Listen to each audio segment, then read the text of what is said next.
سورہ ہجر کا آغاز ہے۔ سورہ ہجر مکی سورت ہے۔ ہجرت سے پہلے اس کا نزول ہوا۔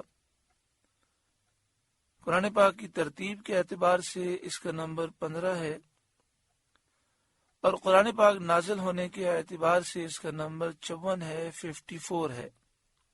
اس میں 99 آیتیں ہیں اور 6 رکوع ہیں۔ قوم سمود جس علاقے میں رہتی تھی اس کا نام ہجر ہے۔ اس سورہ مبارکہ میں قوم سمود کا ذکر ہے اور ان کے علاقے کا ذکر ہے۔ اس مناسبت سے اسے سورہ ہجر کہتے ہیں۔ اس سورہ مبارکہ میں 654 کلمات ہیں، 2760 حروف ہیں۔ بسم اللہ الرحمن الرحیم، اللہ کے نام سے شروع جو بہت مہربان رحم والا۔ الف لام را، حروف مقطعات ہیں جن کے معنی اللہ جانتا ہے اور اللہ کی عطا سے اس کے محبوب صلی اللہ علیہ وآلہ وسلم جانتے ہیں۔ تلک آیات الکتاب، یہ کتاب کی آیتیں ہیں، وقرآن مبین، اور روشن قرآن کی آیتیں ہیں۔ اللہ رب العالمین کا فضل و کرم ہے کہ 13واں پارہ مکمل ہوا۔ اللہ تعالیٰ نور قرآن پاک سے ہم سب کو روشن منور فرمائے۔ 14ویں پارے کا آغاز ہے۔ اللہ رب العالمین نے ارشاد فرمایا، ربما یود الذین کفروا لو کانوا مسلمین، بہت آرزویں کریں گے کافر کاش وہ مسلمان ہوتے۔ یعنی کافر بہت زیادہ تمنا کریں گے اور اسلام نہ لانے پر بہت زیادہ افسوس کریں گے۔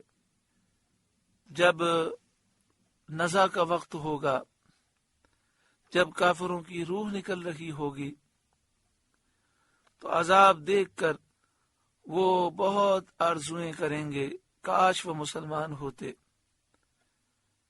کیونکہ اس وقت کافر کو معلوم ہو جائے گا کہ وہ گمراہی میں تھا۔ اسی طرح آخرت میں قیامت کے دن کی شدتوں اور مصیبتوں اور آفتوں کو دیکھ کر اور اپنا انجام دیکھ کر وہ بہت تمنائیں کریں گے۔ حضرت زجاج علیہ رحمہ نے ارشاد فرمایا، کافر جب کبھی اپنے احوال عذاب اور مسلمانوں پر اللہ کی رحمت دیکھیں گے، ہر مرتبہ آرزویں کریں گے کہ کاش وہ اسلام لے آتے۔ جب جب وہ اپنے عذاب کے مقابلے میں مسلمانوں پر اللہ تعالی کی رحمت دیکھیں گے تو انہیں بہت افسوس ہوگا۔ ذرہم یأکلوا ویتمتعوا،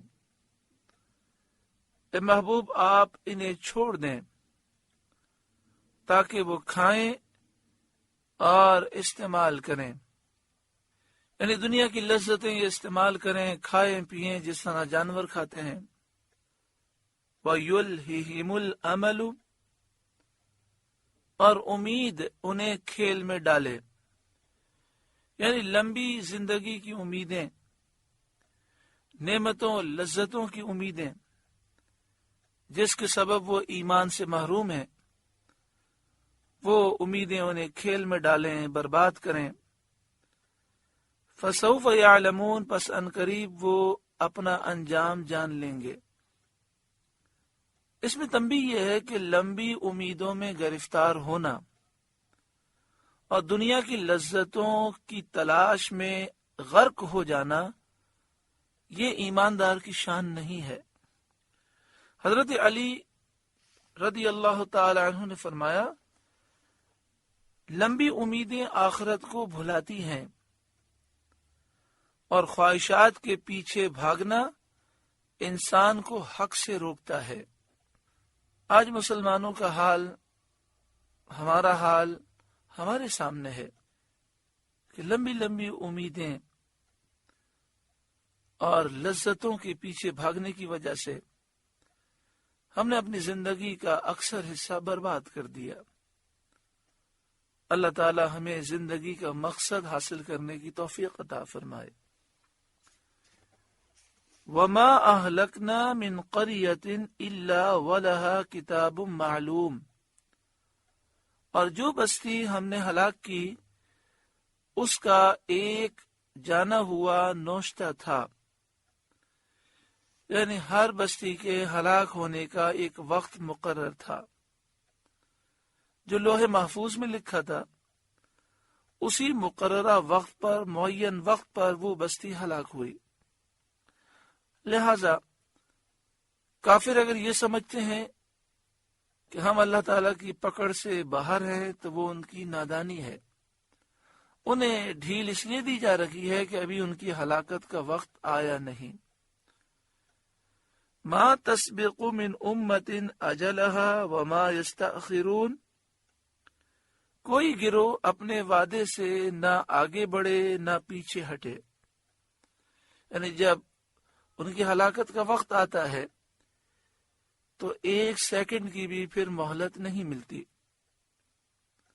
وقالو، اور وہ بولے، یعنی کفار مکہ نے کہا نبی اکرم صلی اللہ علیہ وآلہ وسلم سے، یا ایہا الذی نزل علیہ الذکر، کہ اے وہ جن پر قرآن اترا، انک لمجنون، بے شک تم مجنون ہو، نعوذ باللہ من ذالک۔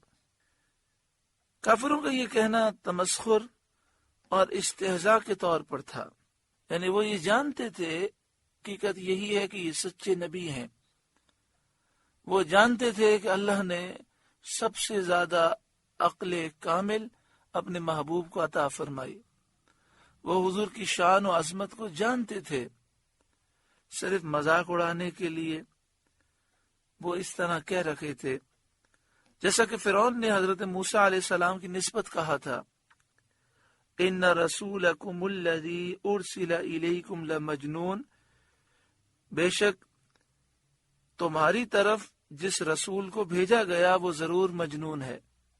حالانکہ فرعون جانتا تھا کہ موسیٰ علیہ السلام سچے ہیں، صرف لوگوں کو گمراہ کرنے کے لیے اور مذاق اڑانے کے لیے اس نے یہ بات کہی۔ لَوْ مَا تَأْتِينَا بِالْمَلَائِكَةِ إِن كُنْتَ مِنَ الصَّادِقِينَ، ہمارے پاس فرشتے کیوں نہیں لاتے اگر تم سچے ہو؟ یعنی کافروں نے نبی اکرم صلی اللہ علیہ وآلہ وسلم سے کہا کہ اگر تم سچے ہو تو فرشتے کیوں نہیں لاتے جو آ کر تمہارے رسول ہونے کی گواہی دیں اور قرآن پاک کے اللہ کی کتاب ہونے کی گواہی دیں۔ ان کنت من الصادقین، اگر تم سچے ہو۔ اللہ تعالیٰ نے اس کا جواب ارشاد فرمایا، ما ننزل الملائکۃ الا بالحق، ہم فرشتے حق کے ساتھ ہی اتارتے ہیں، ہم فرشتے بیکار نہیں اتارتے۔